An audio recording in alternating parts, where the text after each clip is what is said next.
here in the pick and ban. No surprise whatsoever. It's going to be the Varus and the Lee Sin being taken away from either side. I love those being the two first bans. It's almost the figureheads of those squad. It's like SBENU really good with Lee Sin. Flawless is Lee Sin. 3-1, but 3 MVPs in those 3 victories. Yep. And this Jin ban continues. Strange. So Seoul was the first player in Korea to play Jin in a competitive game and look decent on the champion, but I have to feel this is maybe Nuclear not having a comfortable pick against the Jin, rather than necessarily Jin being pick banned already. I feel like with his numbers and how powerful the champion is, when he's fully figured out both in terms of build and team comp, Jin is probably going to be over the top. But for now, I'm surprised to see him on the sidelines. Yeah, it does take a lot of skill to play that champion. You know, last hitting under tower is really difficult. We saw Fury play it just 2 days ago, and it wasn't so hot. It isn't just the skill of last hitting with him, it's literally how do you team fight with an AD carry that doesn't provide consistent damage, because we've seen some teams just open up with the ultimate and then not get much value out of any auto attacks. We've seen teams where, like Reckless, going in, getting 4 hits, backing away, then ulting. It's, again, the team has to play around with it. You have to draft some consistent damage, maybe an Azir in the mid lane. Yeah. We'll get there, but let's leave it on the sidelines, just as the champion is. Poppy the first pick, probably no surprise there on the side of SBENU. No, not at all. I mean, Soul played very well. And Hippo's Trundle did nothing. Did absolutely nothing. He got outsplit by the Poppy in the matchup that he should have been able to win when he had the first blood handed to him. He had such a significant Let's lead. stop waving the fingers. It is 9th versus 10th, so... That's what I'm saying. Both of these teams are on fairly even ground, so... But, yeah, Kongdoo really set themselves up for failure, I feel, in that last game, by not capitalizing on those early advantages that they garnered for themselves. Yeah, the draft was good, but scaling everywhere when your team comps are pretty similar. Oh, there it is. Wow. So SBENU didn't have to think. Azir was on the ban list in game 1, gets through, and SBENU snap it up. Not too surprising. Sawson, again, really strong showing on that just 2 days ago. It looked really good, especially in lane against KT Rolster on the Azir. Man, it's crazy to see no one playing Azir. Okay, we're on 6.5, and in the last couple of patches there have been some tweaks that have made the usability of Azir just that much cleaner, but it's not like he got big numbers buffs. So BDD really redefining the meta with his debut Azir performances. Just dragging that champion out of retirement. Utility provides, and the laning power of Azir means that he'll always have a spot, but people thought the risk reward wasn't there until very recently, clearly. Yeah. So strong pickups here. Looks like we might have a little bit of a revisit of some of these champions for both teams. So it will be that Kindred versus Gragas matchup yet again. What's Kindred? Crush literally did not get sated. Remember, Poppy's the first pick, so it's only 1 displacement. Maybe you'll be fine.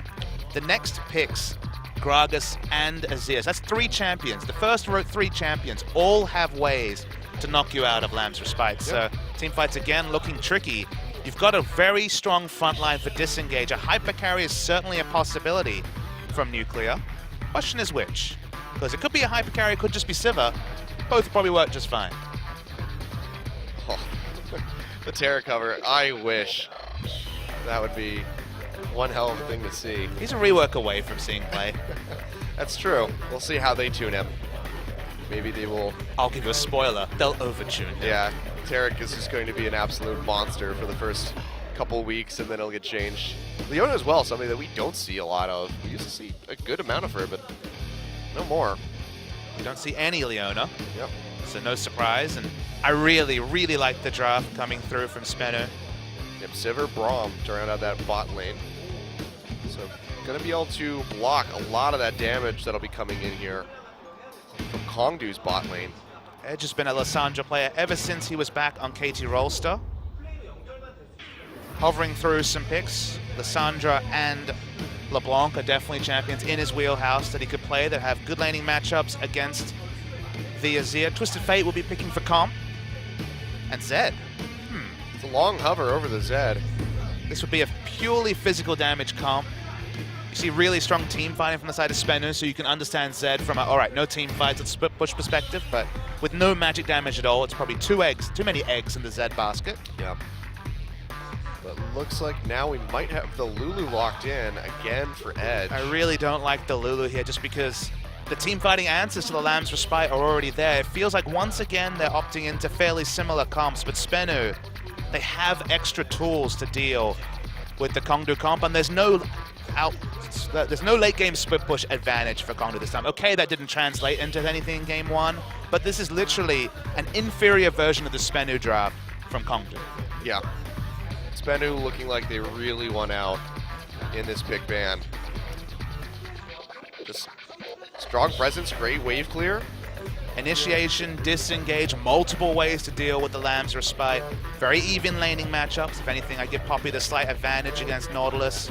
I don't understand revisiting this Kindred pick after you played a 35, 36 minute game. Did he get sated? No, he did not. I checked at the end of the game. He did not get sated in that match.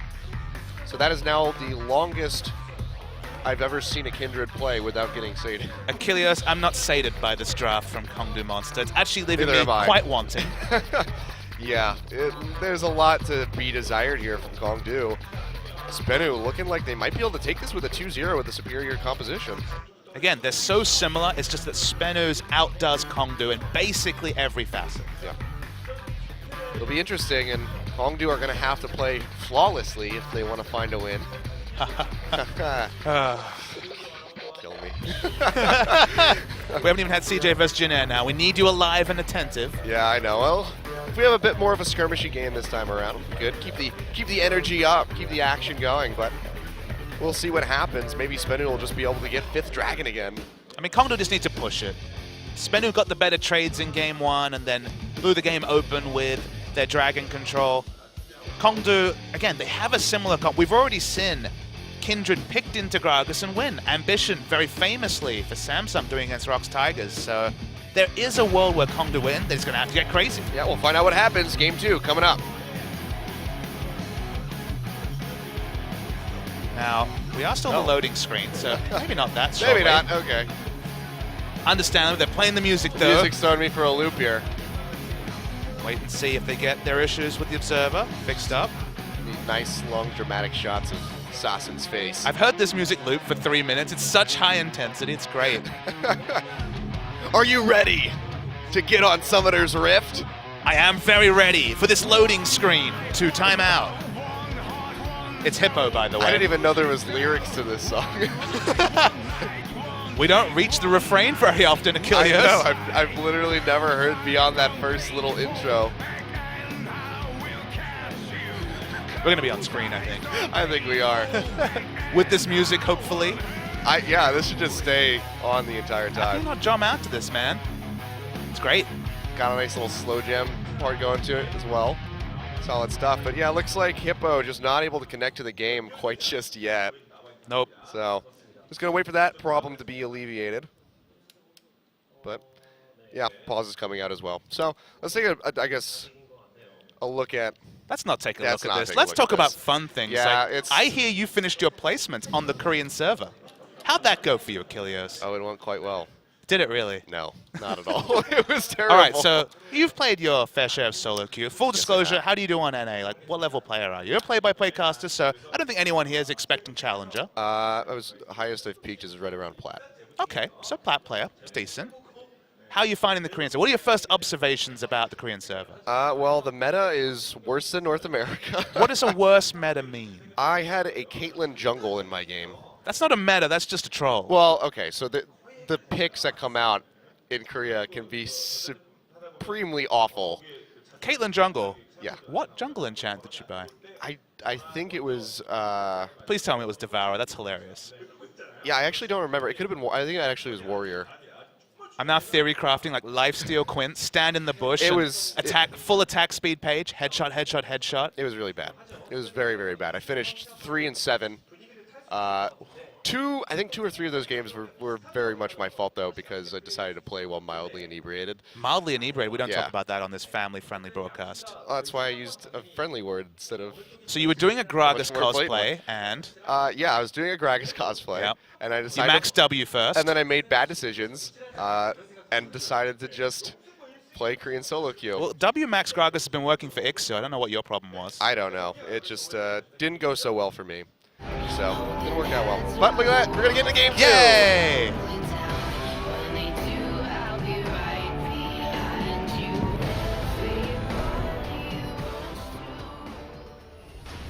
All right, we're in game.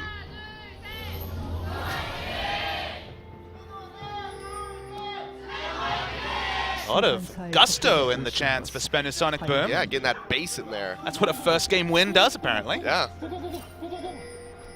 SBENU looking really strong, and thank you so much for bringing up my solo queue stats, Papa Smoothie. Well, W Max Gragas doesn't work for everyone. I appreciate that.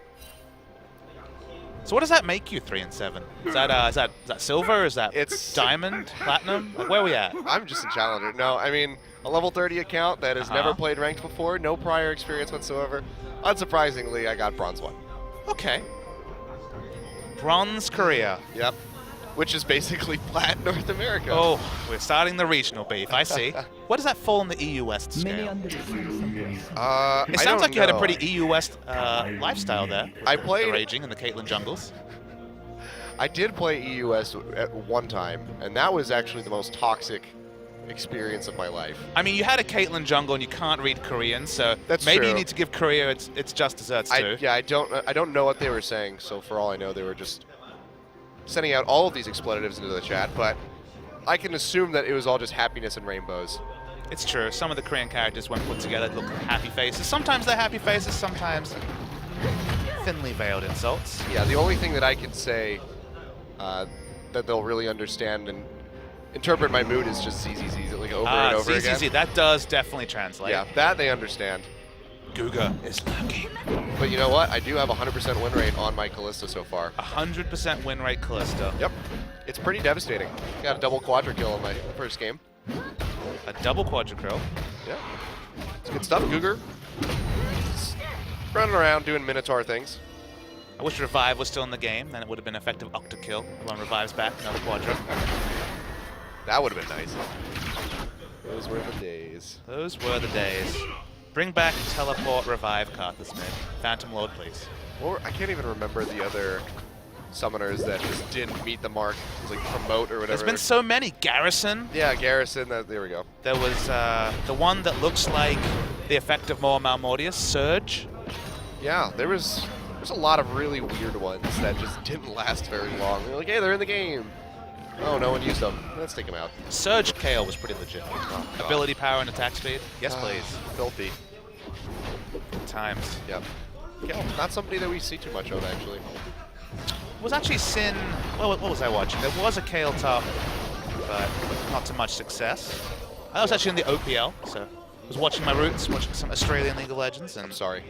Hey, Australian League of Legends is all right. I'm just kidding. We're really good at getting a step or two away from an international event, then fail. One of my first major casting gigs was actually casting an Australian event. Really? Yeah, from North America, so I had to be up at, very early in the morning to cast that.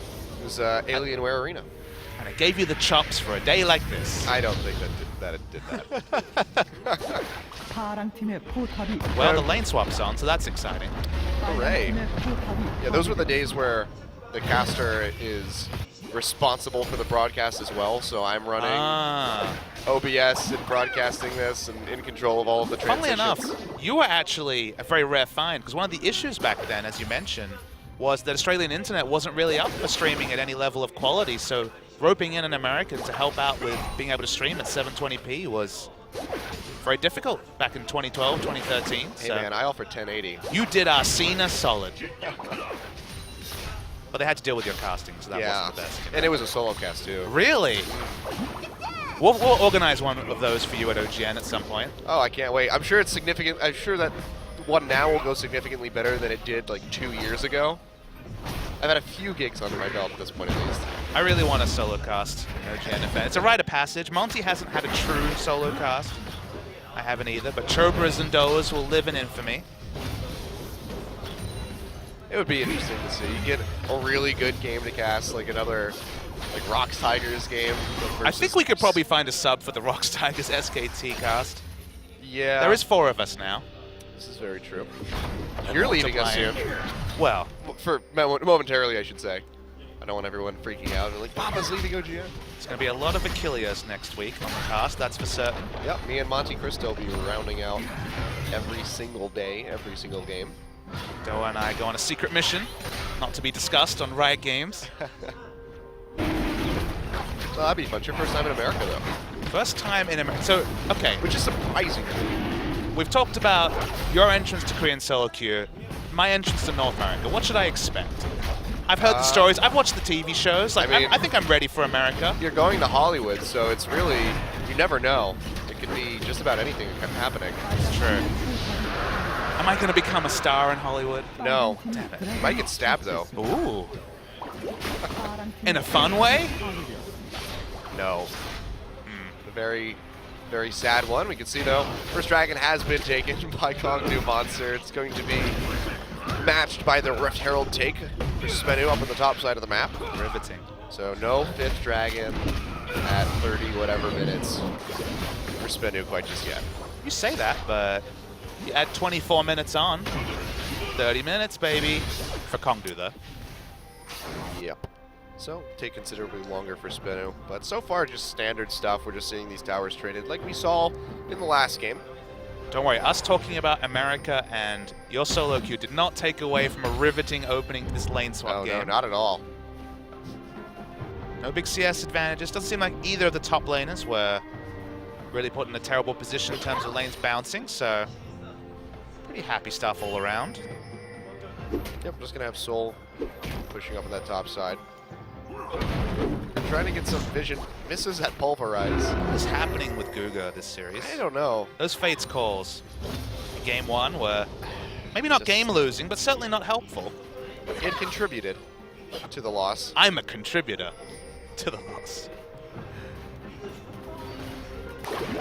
So we're back in a Sivir meta. Everyone's happy to note Sivir was this talk of 2015 and then had a 3-4 month holiday. Yeah, now is gone back. for a while. Have any AD carries started out the season and then now no longer a sin? I guess we haven't seen much Ezra recently, but I think he'll still be around. Yeah, he still gets hovered and picked up by Kramer's probably the biggest player of him. I'd say. Good, but feels like Sivir is very much back in the game. It's surprising how one change. The change is big, Ricochet being able to crit, but it's not numbers, right? It's not what we associate with a massive buff, which is usually like, oh, 50 extra base damage or bigger scaling. But the big thing is the meta right now is maybe 1 tank, sometimes 0, and 4 squishy damage dealers that don't build any health and armor. And it turns out when you can auto-attack the tank as Sivir, because you're a short-range AD carry, you're hitting Nautilus, you're hitting whoever's in your face. When a crit bounces onto the backline, and you've got Infinity Edge, maxed out Ricochet, I think it's 85% AD, maybe it's 80%. Critical Strike modifier with Infinity Edge is 250%. That's basically a normal crit onto the backline that Sivir would never have been able to do. It's a 100% increase in damage, or 250. It's one of those situations where in a squishy meta, Sivir is doing surprising team fight damage from the relative safety because of the Ricochet. And so in a comp like this, where Sivir hits Nautilus with the W, if it bounces onto Edge, Crush, or Soul, I don't expect an armor item between the 3 of them, and the damage in a team fight is just, you don't account for it. And that's why we see replays where it looks like people are at auto-attack range, but they're still dying to 300 damage crits in the late game, in the back line against a Sivir comp. Yeah, she's been tuned quite nicely. I would say she's been over-tuned. Sivir is the Maw of Malmortius of champions. Well, that item needs to go and get looked at, because it's pretty strong. I like how you're willing to dominating call people bad, but items have to be with I don't want to offend the items. don't offend the items. The people, they can't understand what I'm saying. That's true. That's because they speak Korean. Yep. Well, So again, it's like me reading the solo queue chat. For all they know, I'm saying nothing but good things about them. you're probably just not saying anything, right? Yeah. It's like, I think, what did I say about I said something about Sawson 2 days ago. I was like, oh, I said seeing Sawson smile is like seeing a unicorn. Because he's just always so sad. And you also don't see it very often, just like unicorns. Exactly.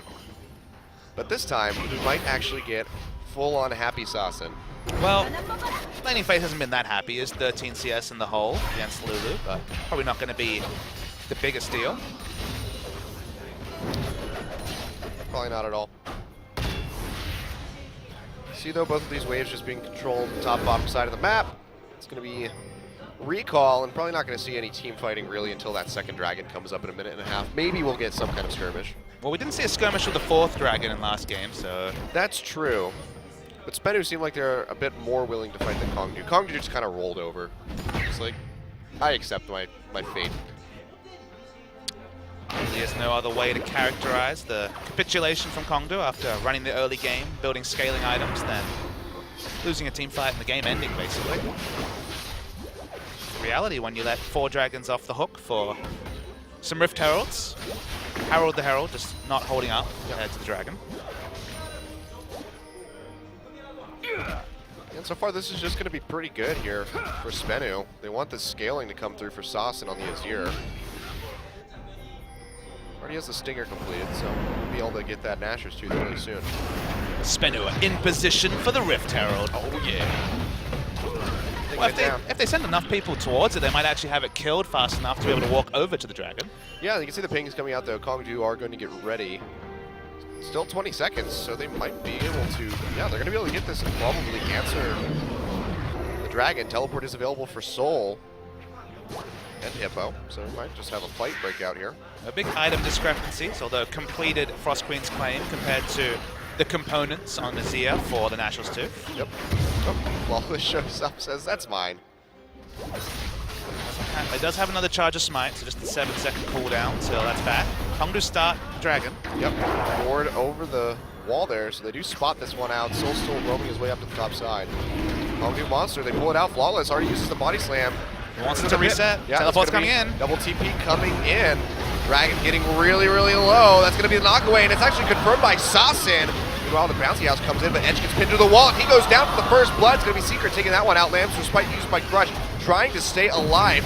It's going to expire. He gets the heal, but here comes the Sand Soldiers. Can they finish him off? Secret on the chase, lands the Q on the Hippo. He gets stunned up and should be going down. Flash away Mikey Blood, but Soul gets pinned in by the last pixel of that wall. And just like that, a near ace for SBENU off the backside of that Dragon steal. Great plays by them. 4 kills and the Dragon. That's a really big win for SBENU Sonicboom. We're going to see the replay. It's crazy that of all people, Sassen picked it up. So it was actually a smite from Force, not quite enough damage. And then the steal away from Sassen. Now we're just waiting for this fight. So first of all, it's the Lulu dying in the front lines. Once again, not the ideal use of the Kindred Ultimate. How are you going to get that with all the displacement? But I just love the decisiveness right at the end of SBENU. Look for the 3 flashes, specifically Sassen with the QE, and then just in the back line, free hitting from everybody else. Nice team fight win. Solid play from SBENU. Yeah, and that just skyrockets them into the lead here. 22.2 thousand compared to the 19.4 thousand on the side of Kongdoo Monster, and you know, getting that first dragon for themselves. So that's going to negate all hopes of Kongdoo Monster having a game like SBENU did in the first. I just love how SBENU, they knew that the timers were offset between Dragon and Rift Herald, so they took it down. We know that they had about a 35-second window. From there, they're able to set up. We didn't see the shot from Flawless. He went straight over to the Dragon. He poked his head around the back. They contested it, and then they initiated a fight they were very likely to win. Sivir has so much utility in his early fights and so much AoE damage that Kongdoo, without getting those first big shots in, were just in no real position to be able to win a fight. And we mentioned SBENU's comp. It's very similar to Kongdoo's Monster, but in general, execution-wise, it does everything a little bit better. Yep. And just like that, newfound confidence, they move in and just clear out the jungle on the side of Kongdoo Monster, and that's just going to hurt Crush even more. He already didn't get sated in that 36-minute game in the first, so gonna make it even harder for him to see if he manages to get sated this time around. The start like that's not looking likely. Yes, probably not going to happen, especially with how decisive that team fight was for SBENU. Be surprised if they can't close this game out relatively quickly. It's one of those scenarios where if you are the team with Kindred, opting into Dragon Control or the lane swaps that will procure you Dragon Control are going to be that much more important, just because you're getting the full 5 stacks rather than if you just pick up the Rift Herald. It's only the 2, as I see you enjoying a Cocalcone sponsorship. That was hard to say. I like that. Lulu is just shooting bugles out of her. We actually have bags here. Who's on mine? Yeah. Oh, I've got a Rammus. Yeah, we got the new limited edition League of Legends Cocalcone bags. We should mention again, we mentioned it on broadcast last time we were together, but... Yeah, it's not really surprising that they've actually made this special edition because of how popular the snack has become. Yeah, they mentioned in the news story that there's been a 15% increase in sales of Kalkon, which has been totally attributed to the Champions effect. So being the sponsor of OGN Champions for the spring season, and they've gone from being one of the main contenders for most popular snack to outright most popular snack in Korea. Which is pretty impressive, because there's a lot of snacks in Korea. People will wonder, what is Kalkon? If you know Bugles, it's Bugles. It's pretty much Bugles with some... It's literally licensed from the Bugles people. Yeah, it's Bugles with some like light Korean seasoning. flavor, yeah, some seasoning that they just kind of like flick onto them. If you love Bugles, you should be happy. Good stuff, and just like that, it's going to be SBENU sweeping through this mid lane, taking down that tower. You can see Sasin using the secondary effect of that W2 worked through those turrets really quickly. No big item completions just yet. Still waiting for Cull stacks from Nuclear's side. He's behind NCS, and those last few hits will get him that 350 gold cash in. Actually looking for a fight around Rift Herald, of all things. Yeah, that'll be surprising. Probably the 4th of the season. Yeah, so it looks like Flawless just going to try to clear out this vision. Should be pretty safe to do so. Teleports available for both Poppy and Nautilus. Yep, Edge doesn't quite have his yet, but looks like it's just going to be a camp set up here in this mid lane. Assassin erects that sand tower. Gives them the pushing advantage in 2 lanes. They're pushing up mid, they're pushing up bot, and they're denying Rift Herald. Turret damage is going to be high. Siva, not the best sieger, but turret damage is certainly there. Yeah, look at that. Assassin just, again, using the Arise just to work through that. So it already knocks it down to half HP. Sand tower is not going to stand too much longer. So that pressure will only be available for a little bit longer. Good lane assignment, though, because they have the ability to put up that sun tower behind them, so the teleport flanks aren't there, even though they know teleports are up for both top laners. So just free turret damage for no penalty whatsoever from SBENU. And with that disengage, I don't think we're going to be seeing Rift Herald again. Or Herald. He might just go back and evolve into a big, beautiful Baron. Just kind of how the 80 carry picks at the start of the season have evolved into a beautiful Siva. Jin's getting up there, though. It's true. Seeing a lot more... A new challenger. A lot more prioritization. I mean, Fury played it in 2 games. Kramer played it in the first in that set. Well, I don't know if the Fury games are going to really push up the Jin picks. No, not at all. That 3rd game by him, that was... Gotta say, the competitive ban from Fury has certainly sent him back. He was the crown jewel of Samsung Galaxy in 2015, but has struggled so far from Longju. Yep. Not a good look. You have to wonder, is Longju going to swap out for Captain Jack next time? Eventually. I think he should. He's much more consistent. He's not a flashy player, but he gets the job done. Dragon's been started up here, be second for either team. Huge damage on the Flawless already as they throw him in. He's going to go down. It's actually going to be Soul finding that first kill, and now SBENU maybe having to run out of here. They boot away Hippo with the ultimate here, Keeper's Verdict. Kongdoo are actually getting shoved off of the Dragon, but still have the numbers advantage. Secret low on mana and HP has to peel back. Looks like without the smite, this is just going to be second Dragon going over to Kongdoo. So nice little pickup for them to get a kill plus the second Dragon. And we had a lot of criticisms for Guga, and specifically his interactions with Fate's Call last game, but was really nice flash pole into headbutting back Flawless. They got rid of the smite, they get rid of the frontliner, and able to take out now the mid turret as well. So big team fight win for Kongdoo. First skirmish win of them for the season. So for the series, not the season. For the season, good guy. They haven't had too many of those either, but you just see the replay here. The flash pole into headbutt, that means Force trapped in the middle, dies first, and from there it's a 5v4. So even though SBENU, you can see they're not backing away straight away. They realize they have good health bars. They could probably win the fight if they took it perfectly. The moment Soul's cooldowns were down, they realized, okay, it is a true 5v4, have to back away, and Kongdoo finally pick up that second Dragon. Yep.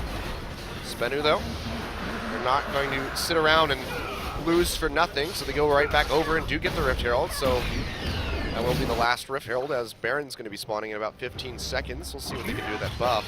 Did mention that the Siva comps are the ones that get the most value out of Rift Herald, and I believe Siva did pick it up, so there's going to be some real pushing power from the side of SBENU if they can get their lane assignments correct. Yep, he's already got the Zeal as well, so he's going to be able to have that static shift pretty shortly.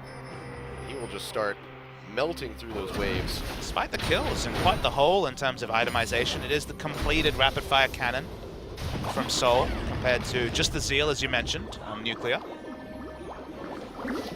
Yep, he does have his boots completed though, so he went for the boots of lucidity. More boomerang blades, more ricochets. Yeah, more on the hunt. True. So he did have a little bit of gold spent in that regard, so he might have enough, at least in the very near future, to get that static shift completed. The big thing that gives Sivir, of course, is that once you finish static shift, you're going to have 40% CDR thanks to the Essence Reaver passive. Yep. Some players take scaling cooldown reduction blues to get that 10%, but able to get some more magic resist in the rune page and still pick up the same 40% for, as you mentioned, plenty of utility to go along with the damage from Sivir. Yep. So a bit of a different build here from the Lulu this time around. Does go for the Spooky Ghost and now a Lich Bait. That's basically what Faker, who's been the most notable Lulu spammer this season, has been building. Gives you great split pushing, have the teleport, so it makes Edge a true split pusher. As Hippo is going to be more about the teleport flanks, but will be able to stand up very readily to the Poppy. That's what I loved about yesterday's game in that second one. Rock's SKT was that, you know, the repeat ban on the Lulu, so everybody's like, Lulu ban in like the Twitch chat, and then he locks in Faker, and everyone's like, oh my god. Zed, you mean? Faker, or yeah. He locks in Faker. He locks in Faker. I mean, that'd be a good champion to lock in, you know, but he does, yeah, Faker locks into Zed rather, and everybody starts losing their minds, and then he plays a pretty lackluster game and loses. So you're just a spoil sport then. That's what you like? You like seeing excitement eroded quickly? I just think it's funny that something that, you know, follows all of that hype just gets shut down. You just like streaks coming to an end. Yep. The upset, man. It's always good to see. Though at this point, I don't know if I can call SKT losing the Rocks Tigers an upset. You know, it was one of those games where whatever the result was, people would be able to rationalize it. Like SKT, they're the world champions, or Rocks Tigers, you know, SKT have been struggling. It's, oh boy, here we go. Yeah, on the hunt gets popped. It's going to send the is flying through the air, the Alistar flying through the air rather. Tier 2 tower goes down. Dredgeline does connect on the soul. Negates a bit of it with the shield, but he's taking a lot of damage here as Lucian is hot on pursuit here. But looks like SBENU should be able to just retreat to safety. They take their objective and back away. They still have Sivir fairly healthy and with a decent mana pool to be able to wave clear. Wave clear between Azir and Sivir is very good, so hard to see how Kongdoo get the engage they're looking for. It looks like it's just going to be a disengage from both sides. And, you know, no more objectives to really fight over, so it looks like we're just going to go into farm mode for the next minute and 40 seconds. We have good tidings. Crush has 21 Devourer stacks. Ah, looking better. Yeah, 22 at, I believe it was 30 minutes last game, so this is a faster clip. Yeah. So he might actually get sated this time. Looks like he will. Still has a few more camps that he can clear out as well, so get some good stacks in.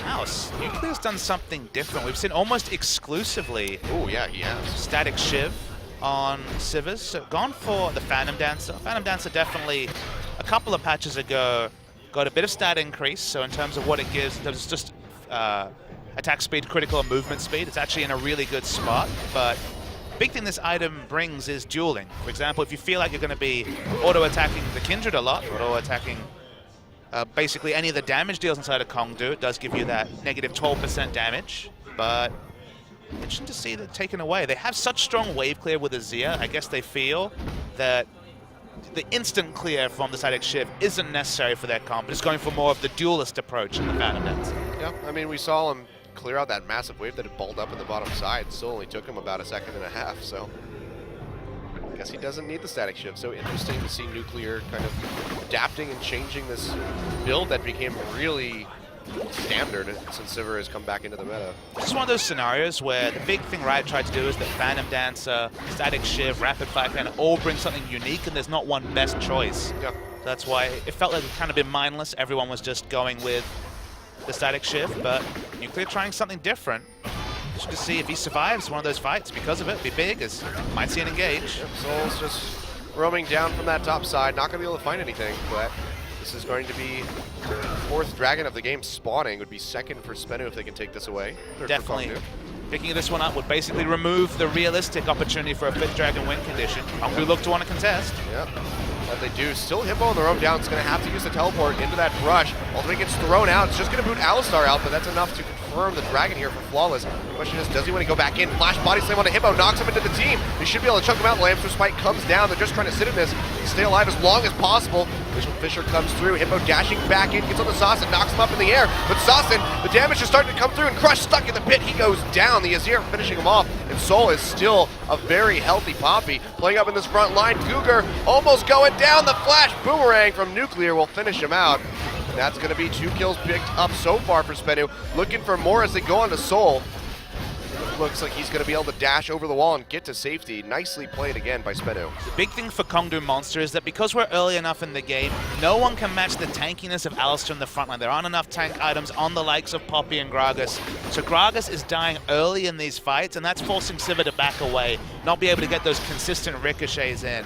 The moment that Alistar's ultimate is not the only true tanky frontliner, the moment that we see more tank items, SBENU will win these fights more decisively, but for now, it was fairly even though Kongdoo stacked everything on the Nautilus. It was both the Wild Growth and the Kindred ultimate. It bought enough time, but it still ended up being a teamfight victory for SBENU. Yeah, just a really interesting decision by Crush to try to go into the pit to finish off Sausage. Completely roped himself off. He used the dash to get in there, so there was no hope for him to get out alive, especially with the Lamb's Respite already having been burned. So just really sloppy team fighting from Kongdoo Monster, and SBENU looking a bit more concise and cohesive. You just never want to stack the Wild Growth and the Kindred ultimate at the same time, but using it suboptimally is going to have to be the way. We mentioned it in the draft. Poppy, Grom, and Gragas all have ways to displace people off of the Lamb's Respite. So using that ultimate how you want to, kiting backwards onto your true threat at the last sliver of health, is not a luxury open to Kongdoo Monster. Yep. Just good play by Flawless to open up that initiation after already confirming the Dragon. I wasn't sure how it was going to go knocking Hippo into the team, but it worked out for them. Got his flash. You have to wonder, went swimmingly from there. Is that what SBENU want to do? There's 2 schools of thought. You can hold on to the Gragas ultimate till Lamb's Respite is used and reset the fight, or you can try to bounce someone far enough away from the Kindred, such that you just instant kill them before Kindred is in range of using Lamb's Respite. So I feel like the former is a little bit more reliable, but so far it's been the more aggressive choices from Flawless. Yeah, I mean, and you'll also almost always get the flash out from them. True. If that's possible, you know, if they have it available. So just like that, you know, Hippo gets knocked in, flashes away immediately. So just good stuff and good decision making so far from SBENU. And this is something that we've been talking about with this team for a while, is that they have had really good, you know, fairly consistent shot calling in these games. It's just one little thing that happens here or there that unravels everything for them and end up losing. It's worth noting to the fans that this is more of a recent development. They certainly had very poor shot calling. They did not start the season off.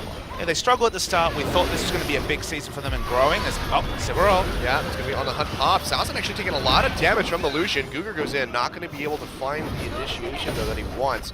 Recall coming in from Soul, maybe looking for a teleport Poppy play with his home guard. It's actually going to cancel it. So no play from Soul. They do have enough pressure on the map to allow Sasin to back, and no neutrals for Kongdoo to fight over, so botched initiate doesn't lead to anything. We'll lose Dragon pressure though. Yep. That's actually Soul taking the time, cancel that recall to go ahead and kill the Scuttle Crab, so denying another passive mark from Crush's Kindred, because he's still at 26, going to make it 27 here. Definitely more on pace to actually get sated, but still a really late devourer for him. Yeah, on pace is perhaps the wrong explanation. The pace you want to see is maybe 18 to 20 minutes. I mean, on pace to finish sated before the game ends. Ah, yes. Let me clarify, since that did not happen in the first one. Yeah, really has struggled. You want to finish around 18 to 20. That seems to be the accelerated start, but you need good control of the early game to pick up the bonus stack specifically from Dragon and Rift Herald to really kickstart the stacking. Yeah, and a good start to this game is not the hand that Kongdoo was dealt at all. And again, I was just surprised to see that Crush went for the Kindred again after that last game.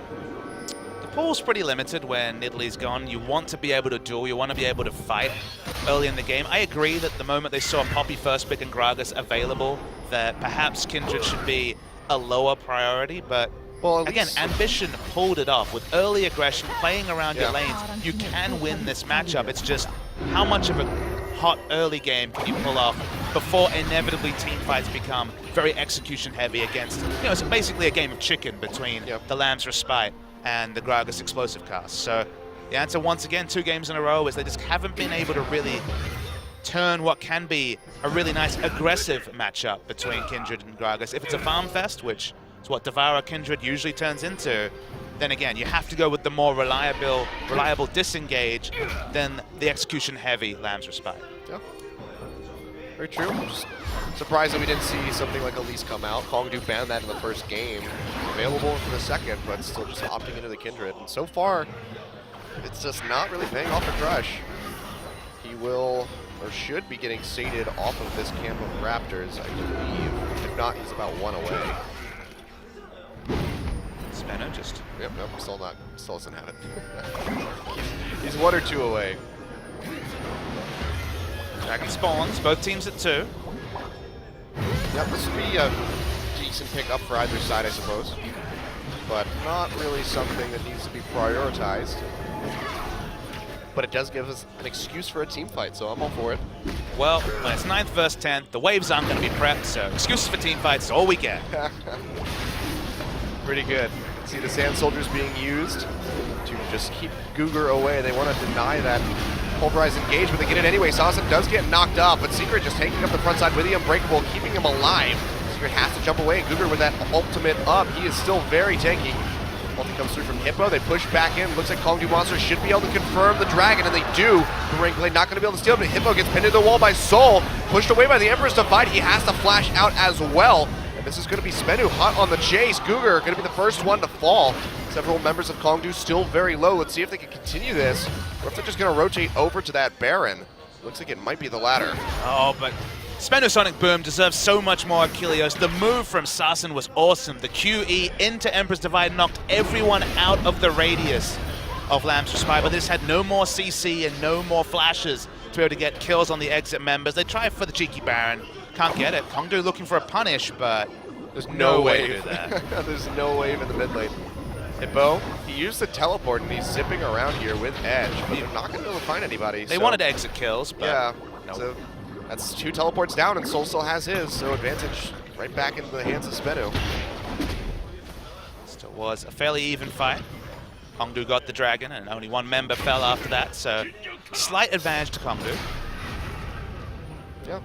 5% move speed, so not too crushing. I don't think SBENU are going to be very disappointed about it. You're going to see the replay, and it's all about whether Nuclear can put out a lot of damage. If you notice at the back of the fight, he's trying to get hits onto Googer, but the ricochets aren't actually getting to the back line, so this is a really good start to the fight for Kongdoo. It's why they now have position on Dragon, they have the health bars, they rush it down, it's a good start.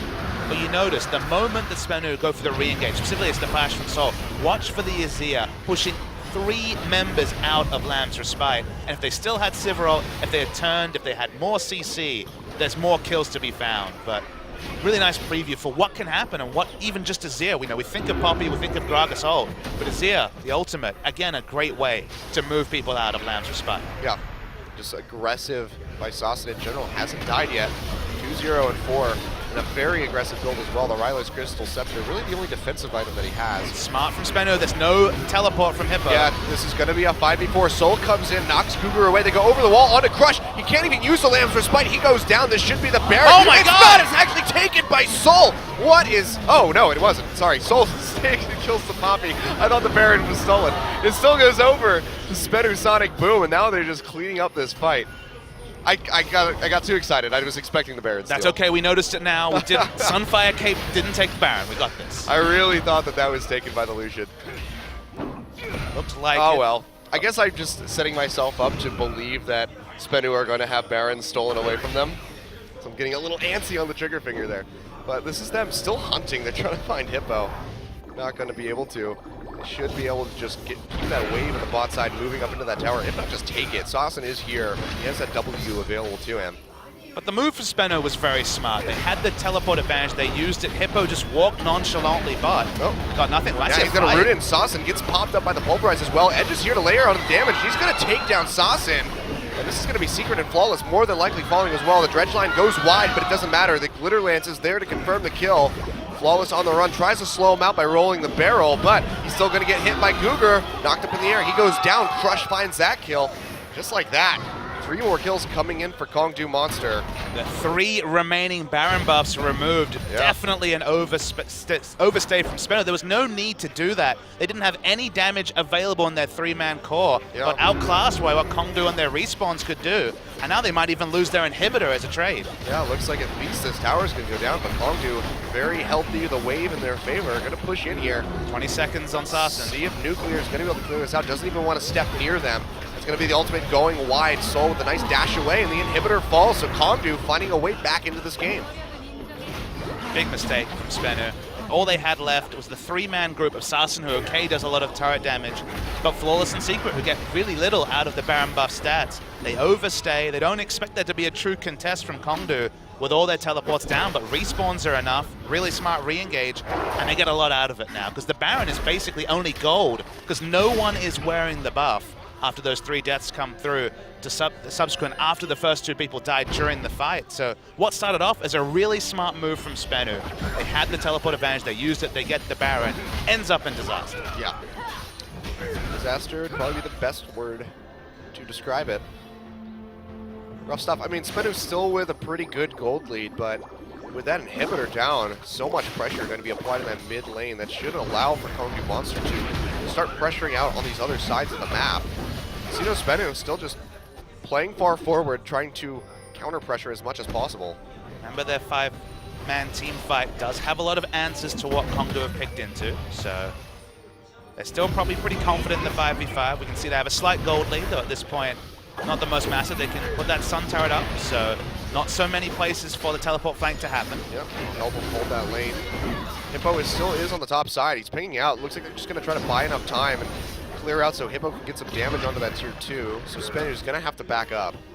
Even just Hippo pushing forward allows them to get down this sun turret, and then maybe we will see a really big teleport flank register from Nautilus without having to worry about a turret dive. So another game of chicken, this time won by Kongdoo Monster. Yeah. Soul going to go over and clear out these minions. Should get his TP up. Yeah, he'll have his TP up in time for this dragon that's getting ready to spawn. This will be 4th dragon for Kongdoo Monster. SBENU probably going to have to fight this one. Infinity Edge just now complete for Nuclear. This is where the ricochets can really become a factor. Watch for Kongdoo to have to not group their threats, because if the ricochet bounces come from those tanky frontliners onto the back line, so will be doing damage to everyone equally. Yep, you can see Dragon does get started up. He's taking a lot of damage here from Soul. Flawless waiting to go over the wall. They do boot away the Kindred, so this should be the smite confirm here from Flawless. Knocks away Soul, gets it, body slams right back over the wall to safety. It's going to be the ultimate coming through the depth charge onto Nuclear, who does not have the spell shield available. Soul taking a lot of damage at the front lines. Cougar goes in, huge pop-up here, and they just boot Sassen straight into the front of this fight. Empress Divide still available, hasn't been used yet. That's going to be the Owlstar falling so far. It's the only one to go down. Rush takes a bit of damage. Soul going in, stuns Solution into the wall. Very well played, and that's going to be 2 more kills picked up by SBENU. And just like that, advantage straight back into their hands. The re-engages from Soul have been super good. As Poppy was a big story in Game 1, once again it's looking good in Game 2, and it's just another example of what I was talking about. Pulling off these fights for Kongdoo is so hard if they can't get the first pick. SBENU just kite back, and then the re-engage, the consistent damage from both Sassen and Nuclear that's hitting 4, 5 members of Kongdoo Monster. Punish them, and this should be an answering inhibitor at minimum for SBENU. Yeah. See the teleport coming in from Soul, so they might be looking for more here. Still 25 seconds on Hippo, 20 on the Lucian. They could just go for the finish. There's a bit of wave clear, but it's looking difficult. Can they find the finish here, SBENU? Edge chunked down to half HP, has to go back in. Nice 3-man pulverized by Cougar, but look at the damage from Sassen just ripping through that Owlstar, whose ultimate is not available. The first Nexus turn goes down. Looks like the second one is going to go down as well. Crush the backline, trying to make something happen, trying to buy some time. The Lamb's Respite will keep him alive. Sassen, can he finish him out? He actually can, and now it's just Soul in the base, trying to finish the Nexus, but he's not going to be able to do it. That was really awful from SBENU. They just lose the game. They have an open inhibitor in the mid lane. Oh dear. Sassen tanked up 70% of his health, taking turret aggro, so just died. It was just a stiff breath towards him was enough to take him down. Nuclear never turned on to the people attacking him and just attacked the Nexus to his death, and then there was no damage left. SBENU Sonicboom. You really want this to be a 3-game series, apparently. Sarsen tanking turret aggro was a disaster. Yeah, that was really bad.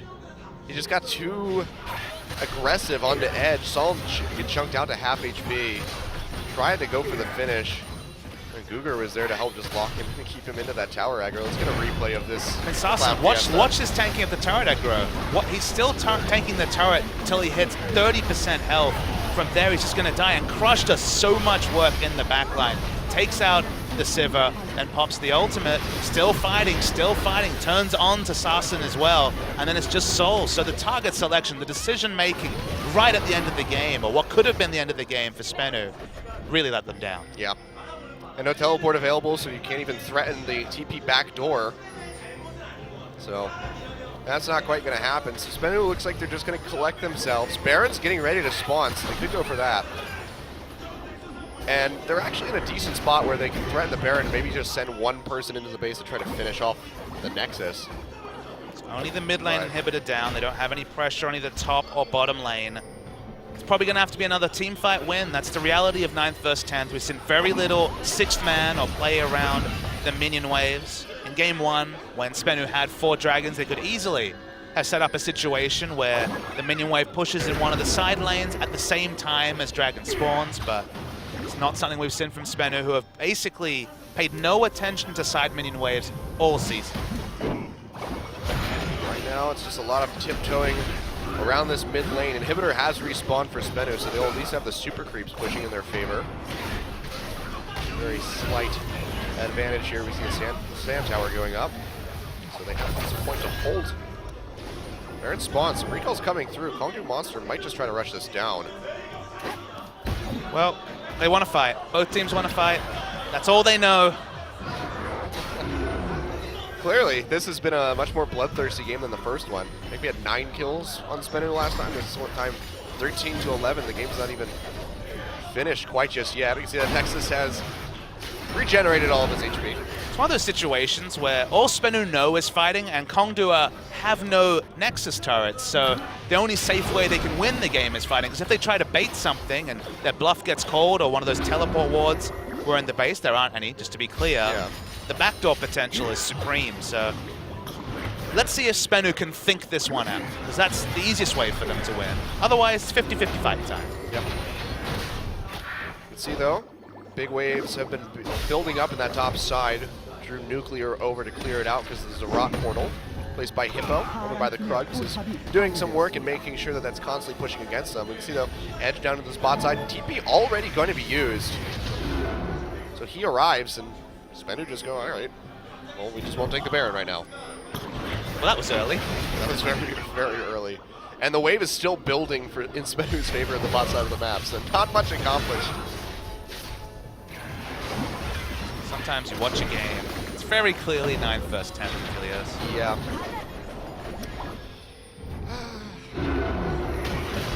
This looks a little bit like my solo queue games.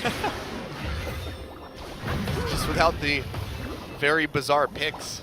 I think Doa and I called a game Silver Solo queues. Oh, it's going to be engaged from Flawless. Not going to be able to find too much. Wild Growth, though, does get blown by Edge, so it's used onto Lucian. So not going to have that. Of course, there's a short cooldown, but with that down, looks like this is going to be SBENU feeling comfortable enough to start up the Baron. Down to 10,000 health. Remember, Crush doesn't have to worry about explosive cast when it comes to the Lamb's Respite. Still tools to deal with it, but very true. No flash either for the Gragas. Guger goes in, gets 3-man pulverized, knocked up. Secret with the Unstoppable facing the wrong way, not mitigating a lot of this damage. Flawless has to retreat. Lamb's Respite gets thrown down as Crush and Guger are quite low. Flash away by Hippo. The re-engage coming from SBENU, looking to finish off several members of Kongdoo. They get out with their lives, but I don't know if they're going to be able to contest this Baron. Be a miraculous steal by Crush, and he would pay for it with his life. Only has a spot ward. No one clears out. Finally, it goes down, but Crush accepts that he can't contest the Baron. Nice smite. Picked up by SBENU. Every time Kongdoo go for these 5v5 fights, it's the same story. They just can't deal with all the damage bouncing onto their backliners. So one of Crush, Edge, and Soul is chunked out. They have to back away, and SBENU come away with an objective every time. Yep.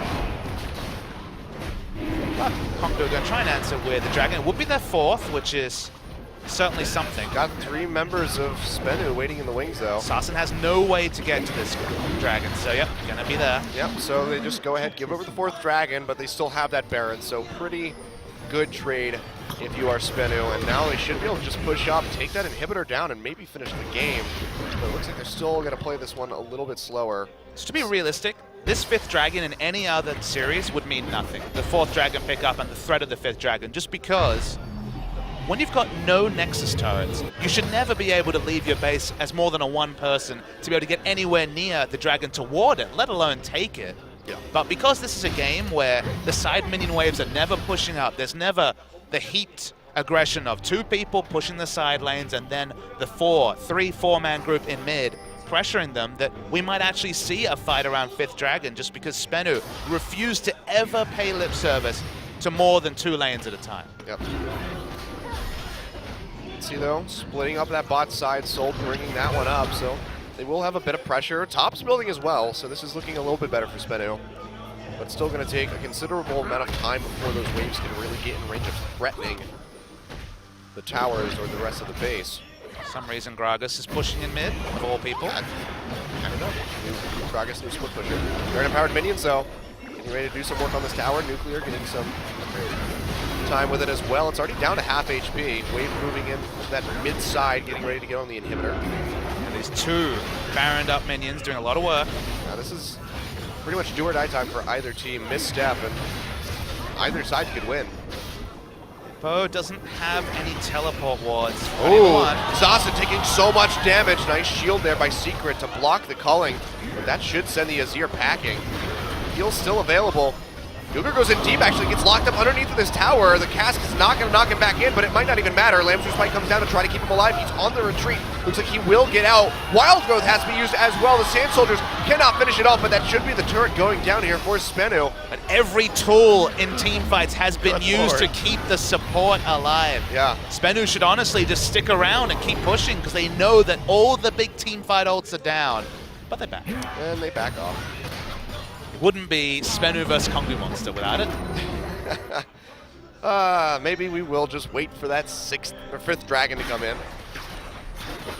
Maybe. We saw 8 dragons in that series with CJ just 2 days ago. That was hellish.